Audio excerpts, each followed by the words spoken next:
One evening, Poole pays a surprise visit to Utterson. Utterson can immediately see something is wrong. He sits Poole down with a glass of wine, tells him to take his time and to tell him how he can help.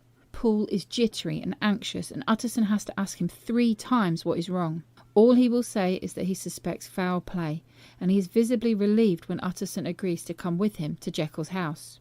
Poole knocks on the door, which is hesitantly opened on the chain by the other servants, who check that it's Poole before letting them in.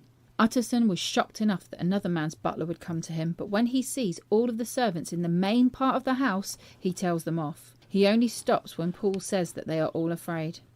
Poole takes charge and tells Utterson to follow him, but not to make a sound, just listen. They go to Jekyll's cabinet, and Poole announces that Utterson has come to visit. After a voice refuses to see him, Poole and Utterson sneak away. Poole points out that it wasn't Jekyll's voice. He has to really argue his case with Utterson, saying that he's worked with Jekyll for over 20 years. He knows Jekyll better than anyone, and he hasn't heard his voice for 8 days, which is when he believes Jekyll was murdered. He says the murderer is still inside and keeps sending Poole with written orders to every chemist in London. When he returns with the goods, he's soon told to take it back because it isn't right.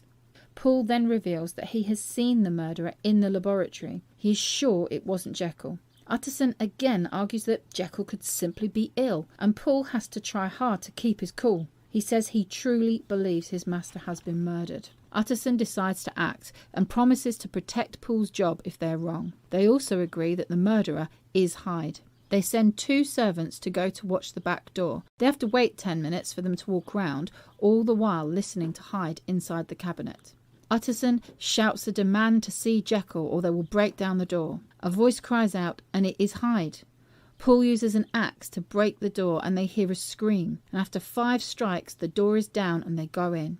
The cabinet looks neat and tidy until they see the still twitching body of Hyde on the floor. He is wearing Jekyll's clothes and has killed himself by drinking poison. They search but can't find Jekyll anywhere. The back door is locked and the key has been broken so long that it's rusted, so Jekyll can't have left that way.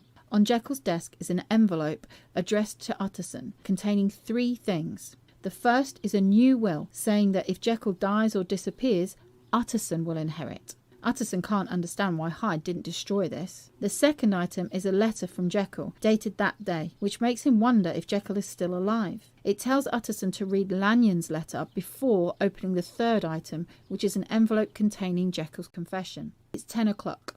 Utterson tells Poole to wait until he returns at midnight and they will call the police then. He needs to read the letters first because if Jekyll is alive, he may need to be careful about what he says.